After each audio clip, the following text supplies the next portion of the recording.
Welcome into another edition of COVID Conversations. This week will just be a shorter edition. We're going to take a quick look at the metrics, and we've got a little bit of good news. And I'm joined by Britton Kenny. She's our Assistant Health Director. And Britton, you're going to kind of walk us through a little bit of what we know right now in terms of the key indicators and the things that we look at for measuring COVID in our community.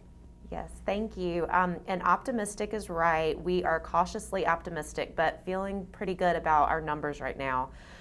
This is the second or third week in a row we've really started to see things trend down, not just that leveling we were seeing, but we're seeing some trends in the right direction. Yeah. For example, last week we averaged 136 cases every day. The week before that we were almost at 200, so that's a pretty big drop in just a week. Yeah, so we're excited about that. The other good news that we're looking at is that the pediatric cases have stabilized. We were seeing those make up a larger portion of cases. So what that tells us is that the fact that we're not seeing any growth in that area is that what our schools and our daycares are doing is working. That's great. Yeah, so good news.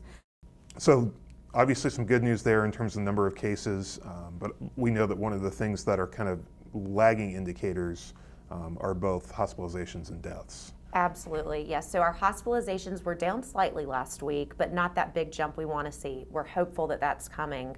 And unfortunately, we did lose 30 of our residents last week. That was the biggest number of deaths we've ever seen during a week. And this is, there's no good way to look at that. I mean, it's just, people are still getting really sick from COVID and are passing away despite, nearly 2 years of research into this and advances in treatments in the hospitals. It's still, this is a deadly virus. It is, you're exactly right. And unfortunately, we're still seeing this impact people who are unvaccinated in much larger numbers than vaccinated. And that's sad for us because we know vaccines are available through the health department, through our pharmacies. It's easier than ever to get a vaccine. So it's hard to hear that 30 people passed away and to know that some of them would have been just fine if they'd had the vaccine.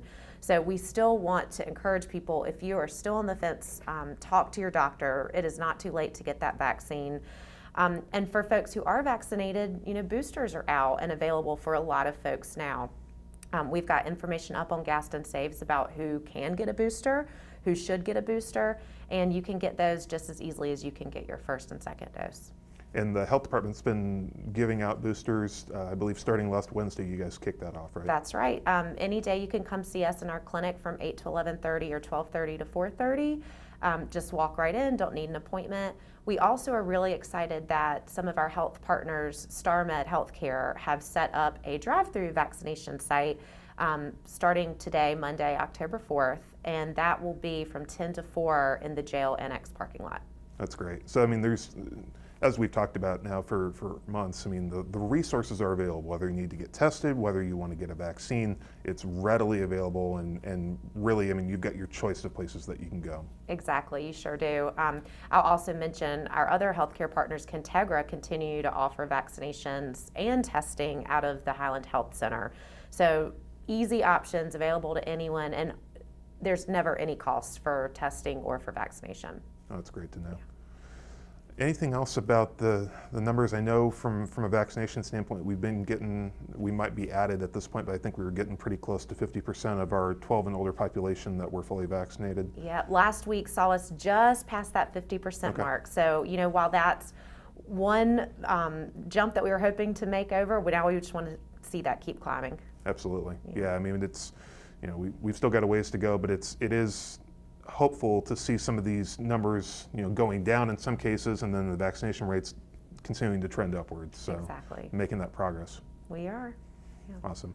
Britton, thanks so much. And we'll be back next week with a full episode of COVID Conversations. Have a good week.